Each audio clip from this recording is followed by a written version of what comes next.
Good morning, Biola. We'll start off with a reading from Romans 1:19 and 20. That which is known about God is evident within man, for God made it evident to them. For since the creation of the world, his invisible attributes, his eternal power and divine nature have been clearly seen, being understood through what has been made. My talk today is titled, Diving for Pearls. I think it was it was misprinted, Digging for Pearls, but isn't it a much more voluptuous image, the idea of diving for pearls? My title today is Diving for Pearls, but it could just as easily have been titled Reaching for Stars. Either way, I'll be calling on you to expand your horizons, both into the macrocosm, the far reaches of the universe, and into the microcosm, miniature worlds in the depths of the sea. Take either journey, and you have the opportunity to be made richer, to increase your treasure, to improve your mood, and to boost your desire. Now, that might get your attention. Isn't that what our culture says life's quest is all about? Okay, well, let's get started. Are the images about to happen? Oh, there it is. Okay. This is me here inside a 5-foot wide cardboard tube, hot gluing red fake fur to the interior. This is the kind of thing contemporary artists do, which is risking ridicule, to say the least, but they are often longing to bring something interesting, beautiful, strange, or mysterious into the world. A little like God did when he thought up the incarnation. Here's the completed entrance to my art installation, which is titled Pilgrimage Through a Wormhole. Now, a wormhole is what physicists call a theoretical tunnel from our universe where we experience 4 dimensions, height, length, depth, and time, to another universe where if one could actually go through the wormhole, which is doubtful, but if one could, many more dimensions would be experienced. My idea of constructing a wormhole large enough for art viewers to walk through was inspired by hanging out with a group of contemporary stargazers, the astrophysicists at Caltech, in charge of receiving and interpreting the stream of images being sent to Earth from the Spitzer orbiting telescope. This infrared eye on the cosmos is able to see in detail, even past the Hubble orbiting telescope, because it can visually penetrate dense clouds of space dust.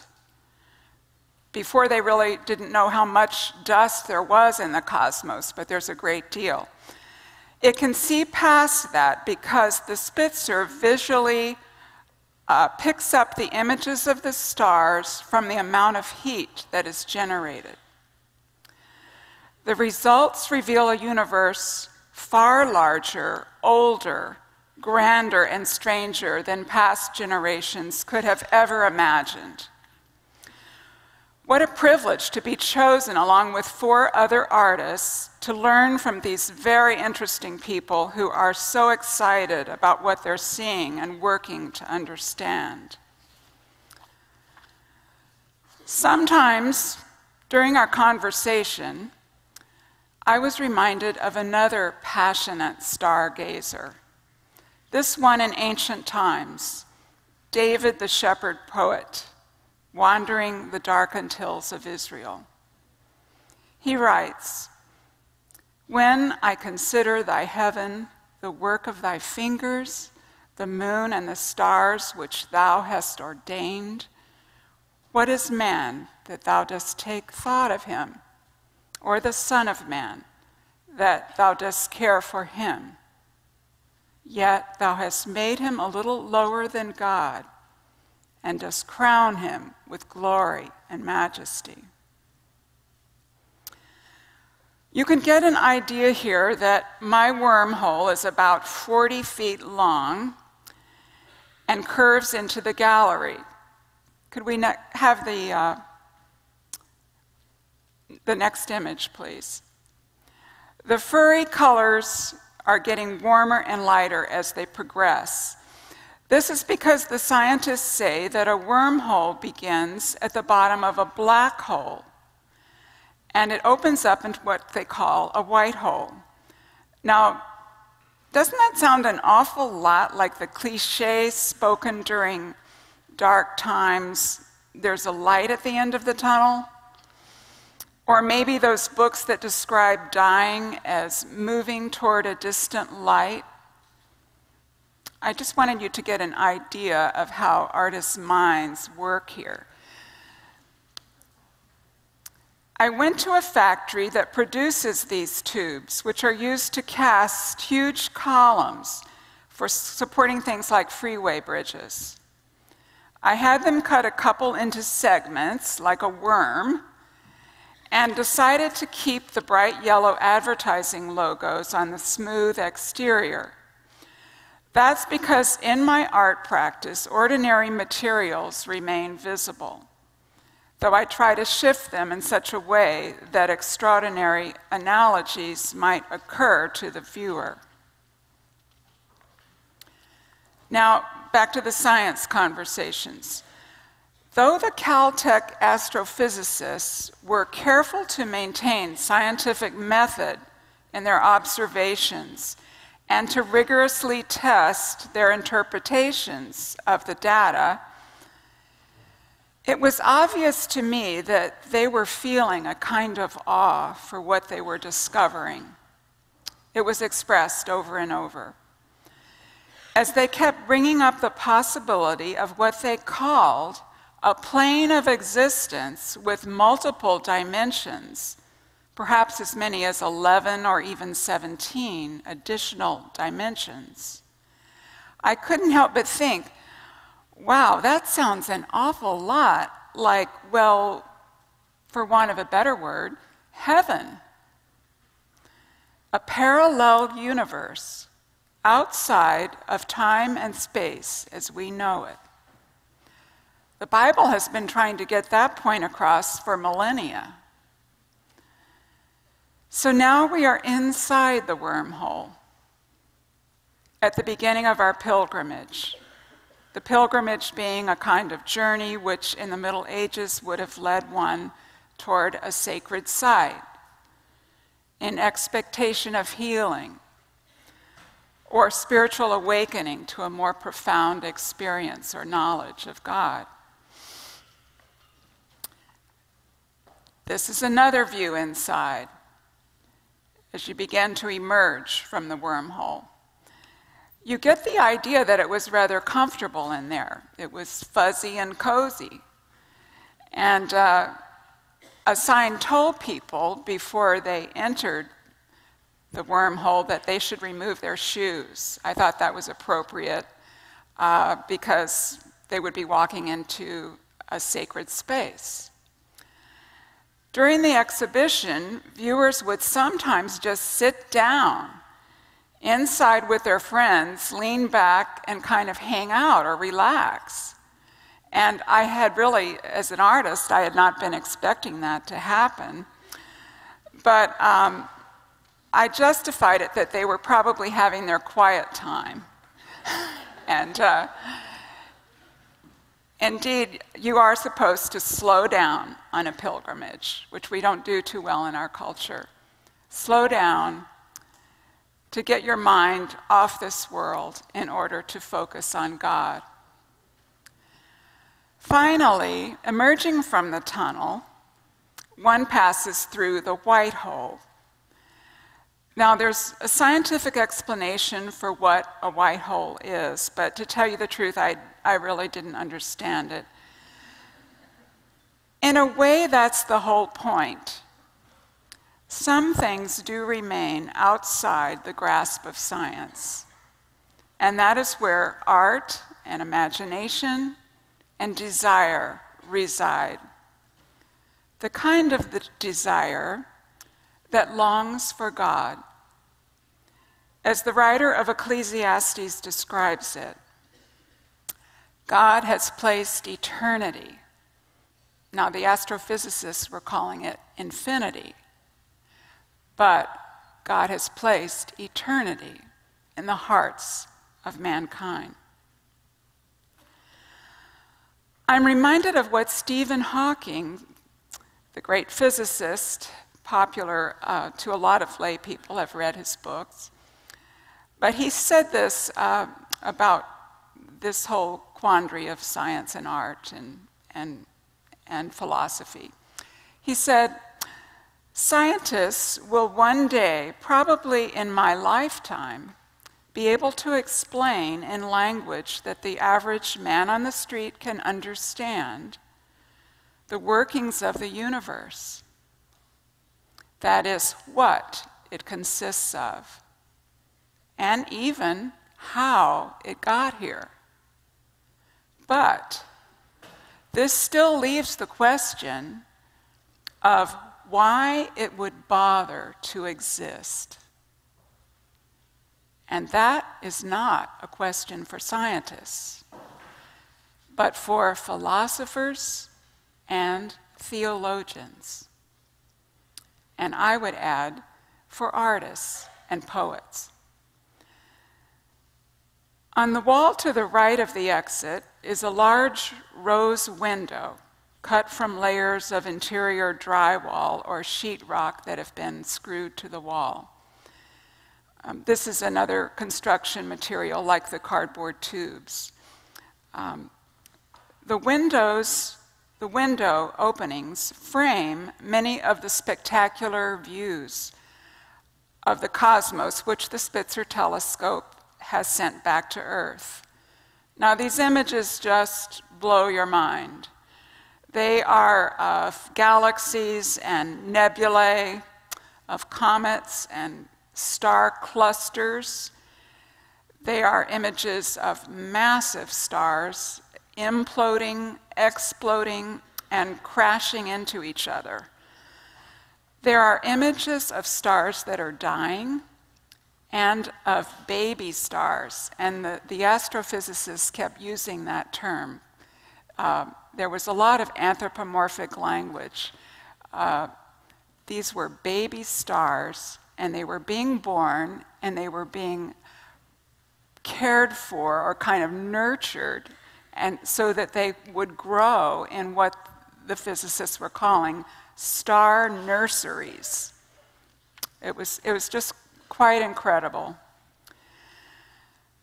The rose window was a kind of viewfinder for the people of the Middle Ages, a receptor of transcendent light and knowledge that gave those inside the dark nave of the cathedral a cosmic understanding of their universe as they understood it at that time. I see the rose window as a kind of lens, maybe more like a kaleidoscope, but certainly imbued with the same desire to see and to know as the rose window. The same desire that compels us today to point these gigantic lenses toward the stars. Marvelous color and detail, like a trove of sparkling jewels that is finally opened up before us. I'm reminded of what Jesus said to the educated class of his day, the scribes. He said if they were to become disciples of the kingdom of heaven, they would each be like a head of a household who brings forth out of his treasure things new and old. We don't have to choose to have only the old things or only the new things, but they're both valuable. And in the span of history, we can add those things to our treasure.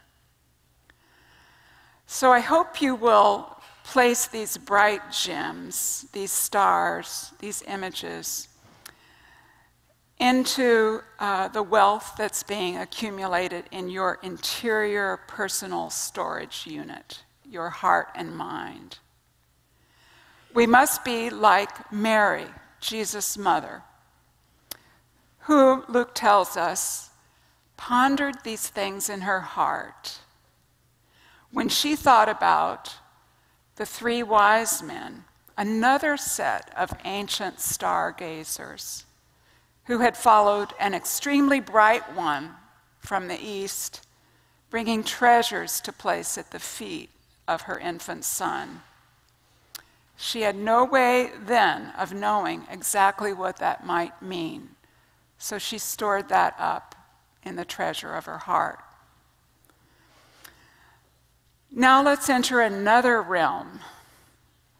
This is into the microcosm, where the eye travels in the opposite direction, into the interior, into the oceans, this time diving for pearls. Pearls of perfection,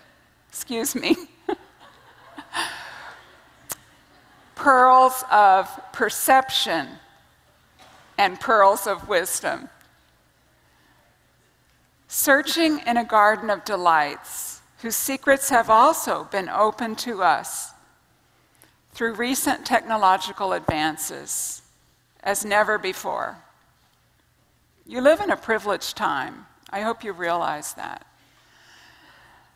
This image is of the surface of a recent sculpture, again using common materials.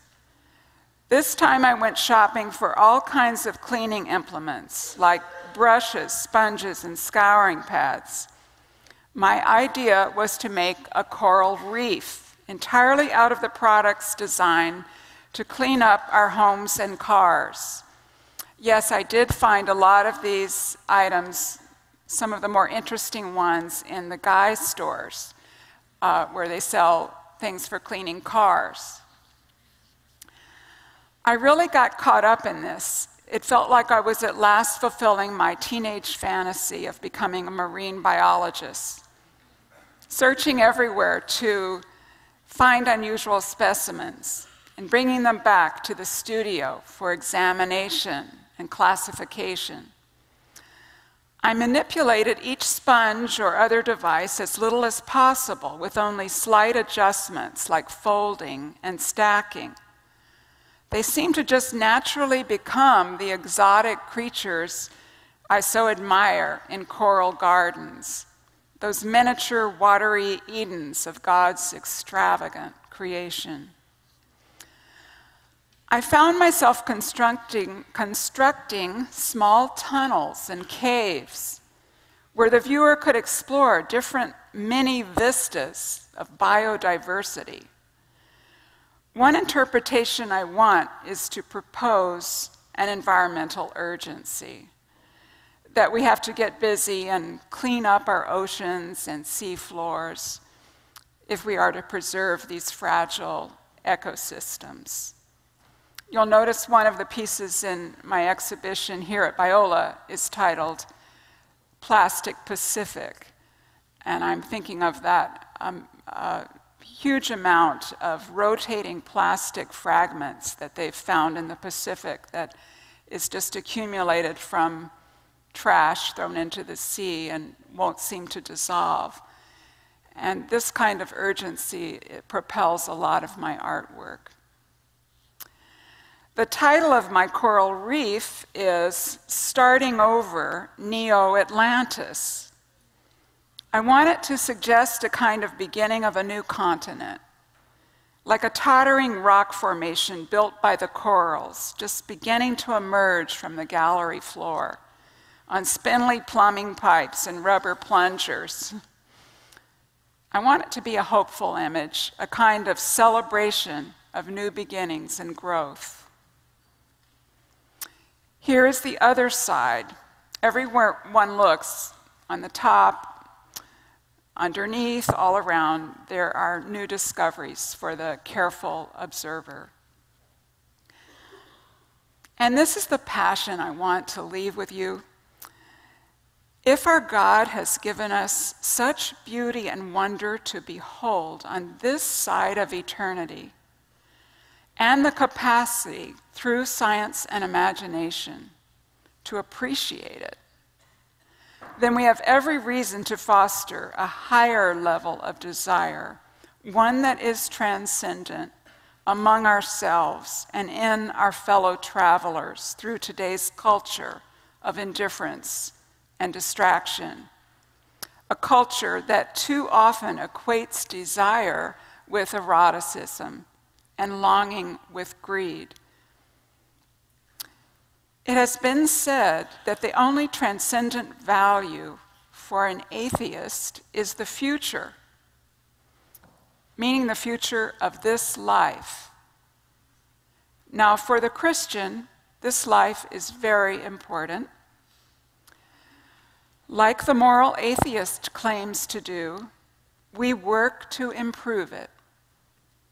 But this is not all there is. Other dimensions beckon us. The idea of heaven is not an escape, but it is an exultant view of reality cast into infinity. As Paul proposed in first century Rome, within a culture that hadn't invented science yet, but certainly valued observation and rational thinking, eye has not seen, nor ear heard, nor has entered into the heart of man all that God has prepared for those who love him. So let's close with a prayer.